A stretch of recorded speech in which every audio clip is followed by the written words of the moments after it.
Были ли изменены пришедшие до Корана священные писания Аллаха? Одним из больших препятствий для мусульман в вопросе чтения и принятия писаний Аллаха, пришедших до Корана, является широко распространившееся в мусульманском мире утверждение о том, что эти писания не сохранились в оригинальном виде. То есть многие исламские учителя утверждают, что иудеи изменили книги Таурата, Забура и писания пророков. Это как их называет сам Коран. В западной традиции их называют Ветхим Заветом. А последователи пророка Иса изменили Инжил, в западной традиции называемый Новым Заветом. А по поводу Корана они утверждают, что Коран никогда не изменялся и сохранился до наших дней в таком виде, в каком он был записан в первый раз. Таким образом, согласно их утверждениям, из всех книг Аллаха, данных человечеству, в целом и неизменном виде остался только Коран, а предыдущие книги надо отбросить. Они исправлены и испорчены. Так утверждают учителя от ислама, и такого мнения придерживаются многие в исламском мире. Вместе с тем, однозначного утверждения в этом вопросе до сих пор нет. Одни говорят одно, другие говорят другое. Я предлагаю здесь серьезно взглянуть на эту тему и рассмотреть две точки зрения на этот важный вопрос. Что говорит сам Коран по этому поводу, и затем, что известно науке об этом. Сначала посмотрим, что сам Коран говорит о предыдущих писаниях. Необходимо отметить, что в Коране имеется довольно много аятов, упоминающих предыдущие писания или их часть. Например, в суре Аль-Джасия в 15 аяте говорится, что эти писания были даны самим Аллахом, то есть изначально это было слово Аллаха. Перевод Корана Эльмира Кулиева. Мы, то есть Аллах, дали сынам Израиля книгу, то есть Таурат, мудрость, то есть Забур с притчами Сулеймана, и пророчество, то есть писание пророков, и даровали им благо, и превознесли их над мирами. В суре Гафир, в 56 аяте, про Таурат, Забур и писание пророков говорится, что они являются руководством и напоминанием. Мы дали Мусе прямой путь и оставили в наследство сынам Израиля книгу, то есть Таурат, Забур и писание пророков, в руководство и напоминание того, что сделал Аллах для них, для обладающих умом. Про Инжил Коран говорит, что Инжил это руководство и свет в суре Аль-Маида, 50 аяте. «И отправили мы по следам их Иса, сына Марьям, с подтверждением истинности того, что ниспослано до него в Таурате, и даровали мы ему Инжил, в котором руководство и свет, с подтверждением истинности того, что ниспослано до него в Таурате, и руководством и увещеванием для богобоязненных». Кроме того, имеется множество других аятов, в которых Коран очень высоко отзывается о предыдущих писаниях Аллаха, называя их подтверждением истинности друг друга, светом и руководством для людей, что верующим необходимо судить между собой по этим книгам и так далее. Возникает закономерный вопрос. Если бы предыдущие до Корана писания были искажены, как тогда Коран может так отзываться о них? Как можно называть искаженные книги руководством и светом? Или как можно судить по искаженным книгам, как написано в суре Аль-Маида, с 44 по 47 аят?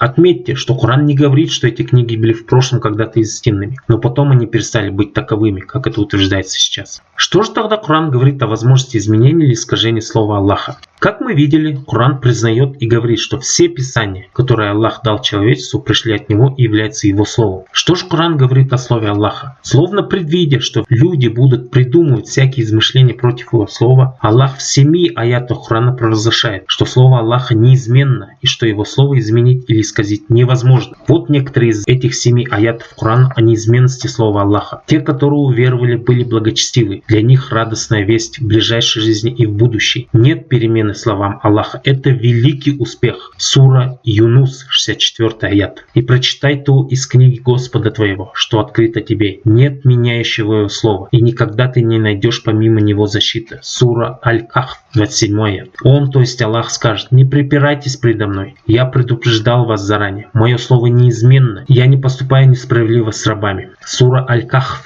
27-29 аят. Все эти аяты ясно говорят, что слово Аллаха неизменно. Раз предыдущие писания Таурат, Забур, Инжил и писания пророков были словом Аллаха, когда Он их давал людям, значит они и остались неизменным словом Аллаха по сей день.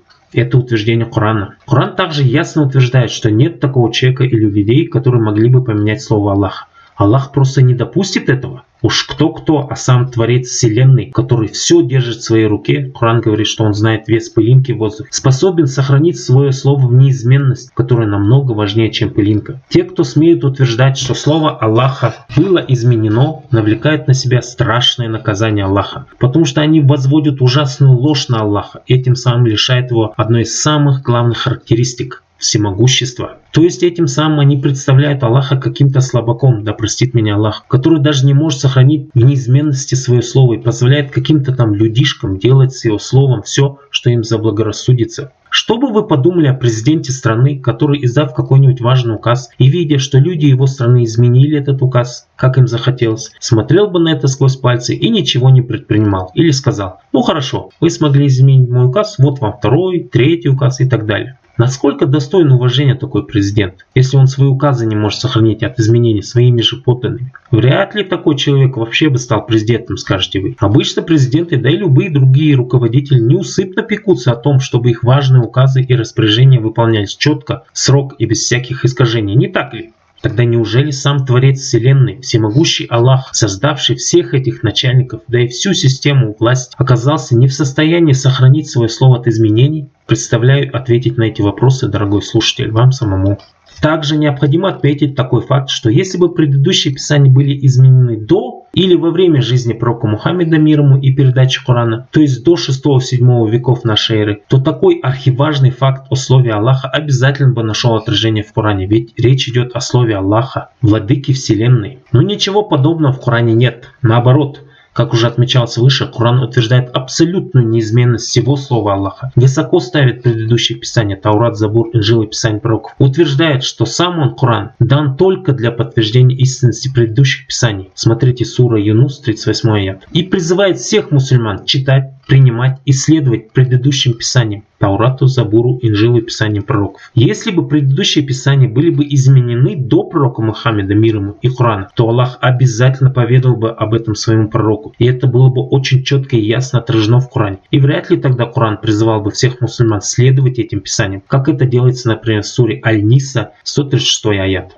Тут возникает другой вопрос. Если Таурат, Забур, Инжил и Писания пророков не были изменены до пророка Мухаммеда, мир ему, и Корана, то могли ли они быть изменены после смерти пророка Мухаммеда, мир ему, и окончания писания Корана? На этот вопрос ответ дает наука, а конкретно ее текстологические, исторические и археологические разделы. В этой области научно подтвержденных свидетельств в пользу сохранности предыдущих писаний еще больше. Более того, уникальность предыдущих писаний Аллаха заключается в том, что в сравнении с другими античными произведениями до нас дошло больше рукописей Таурат, Забур, Инжил и Писаний пророков, чем произведений любых 10 произвольно выбранных классиков, например, Аристотеля, Сенеки, Конфуция, Аль-Фараби, Рудаки, Наваи и так далее. Для классического произведения древности нахождение нескольких единиц уцелевших манускриптов считается сенсацией, и при этом все найденные манускрипты являются копиями, которые, как правило, на 700 или 1000 лет моложе своих оригиналов. И тем не менее никто из людей не ставит под сомнение подлинность этих произведений. Что касается писания Аллаха, то сейчас в наличии имеется около 5000 греческих рукописей книги Инжил. К тому же известно не менее 13 тысяч рукописных фрагментов Инжила. И кроме того, около 9000 античных рукописных переводов Инжила на разных языках. В общей сложности имеющихся копий целого Инжила или его частей насчитывается около 27 тысяч, сохранившихся в самых разных частях света в разное время и на разных языках. При их изучении ученые пришли к мнению, что в основных и фундаментальных истинах все эти рукописи не противоречат друг другу, а наоборот подтверждают друг друга. Невозможно представить, как можно было бы все эти рукописи изменить и напрочь уничтожить оригинал. Ведь обязательно в какой-нибудь части Земли всплыли бы неискаженные копии, которые утверждали бы истину, противоречащую исправленным версиям.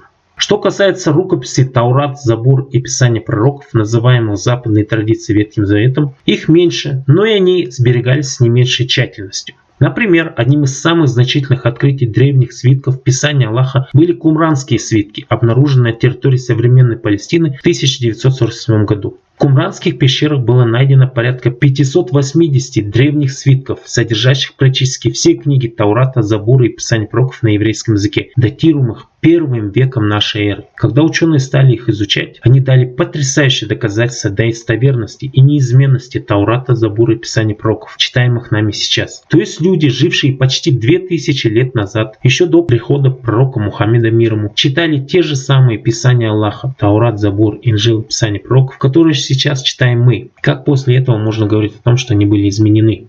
Более того, сейчас любой желающий может ознакомиться с содержанием этих свитков в онлайн-режиме. Израильский исторический музей и Google оцифровали эти свитки и выложили их в интернет для свободного доступа. Теперь каждый, кто сомневается в истинности Писания Аллаха, может сравнить содержание того, что мы имеем сейчас на руках, с содержанием свитков, датируемых первым веком нашей эры. Таким образом, мы видим, что с научной точки зрения на руках у человечества имеется огромное количество подтверждающего материала, прямо указывающего на то, что предыдущие до Корана Писания Аллаха, Таурат, Забур, Писания пророков и Инжил сохранились в неизменном виде до наших дней. О чем в Коране, кстати, было заявлено предельно ясно и четко еще 14 веков назад. Вопрос в другом. Кому верить? На одной чаше весов людские домыслы и догадки, пусть даже возникшие очень давно. На другой чаше утверждения Корана и научные доводы. Решать, дорогой слушатель, вам. Просто имейте в виду следующее. Все, кто осмеливается утверждать, что предыдущие до Корана Писания Аллаха, то есть Таурат, Забур, Писания пророков и Инжиль, были изменены,